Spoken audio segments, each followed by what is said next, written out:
Hi, I'm Sass Ruthven, and I'm here at my urban farm in central Tacoma, Share the Wealth Organics. And we're here with EnviroHouse, and we are going to show you how to plant shallots for the fall. So prior to showing this demonstration, we emptied 2 wheelbarrowfuls of organic compost into the bed. And then also we put in 2 bags of organic chicken compost. And then basically just turn the soil. You're mixing the existing soil that had recently been planted in winter squash. So you're mixing in the new compost with your soil that's already there. So you do that 2 times so that everything's all mixed together evenly. And then just follow with your rake after. Make sure everything's raked out smooth. And it's ready to plant. So you can either buy seed shallots at a nursery. There's a couple of nurseries in Tacoma locally that sell them. They don't have them in yet, but they will have them in soon.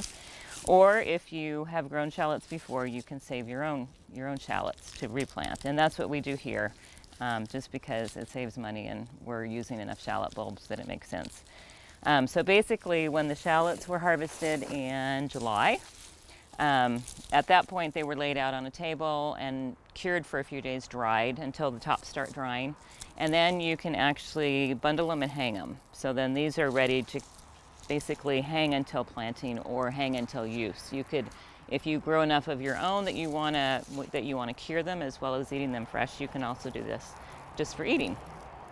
So we're going to use these today for replanting because these ones were designated as planting bulbs.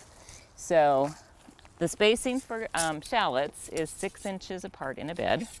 And I religiously use my yardsticks because I want to get as much packed into a bed as possible. So we're going to start the first row in at 3 inches. And they're spaced every 6 inches after that. So basically I just set them on top of the soil first. And I start 3 inches in from the edge too. And I don't punch them under until I have them all laid out, basically, so you can see where you finished when you move over to the other side. So you're going your 6 inches apart. If I can talk and count at the same time.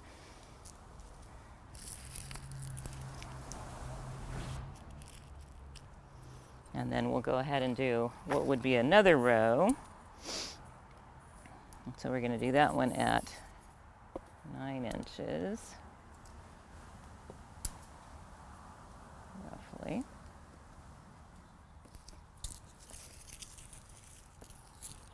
And start with your 3 inches in again, setting them out on top of the soil.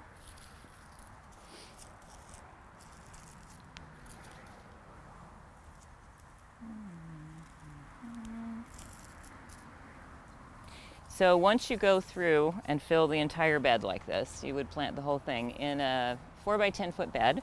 You can get 140 pods of shallots. The individual shallot will actually multiply into anywhere from 5, 6, 7, 8, up to 10 bulbs so it'll be a big grouping basically. Shallots are really slow to start growing in the fall, so if you can get them into the ground in September, it's better than October, but if you can't get it till October, it's still okay. But they do take a while for the green to appear. They're not like garlic, which shoots up really fast. So this is something that you don't cover with straw. Well, we cover garlic with straw after we get done planting, but the shallots don't, because if you do, it just increases the chance that they'll start rotting in the ground because they take so long to get going.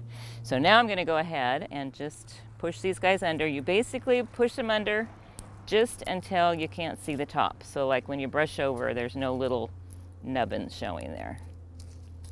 So you would go through and push under your pods in the entire bed. And since we haven't had water in a while, at the end I would go ahead and give this bed a drink. We're going to get some rain, I think, soon, but we have had a really dry season, so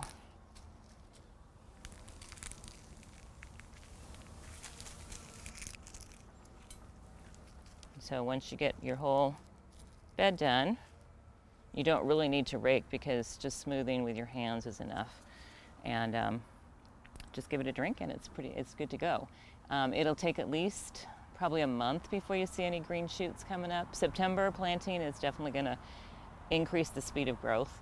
Last year I didn't get these guys planted till closer towards the end of October, and some of them didn't even come up till after January, so then it was a really slow process.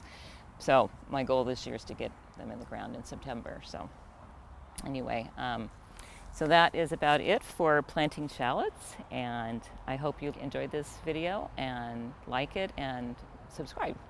Thank you very much.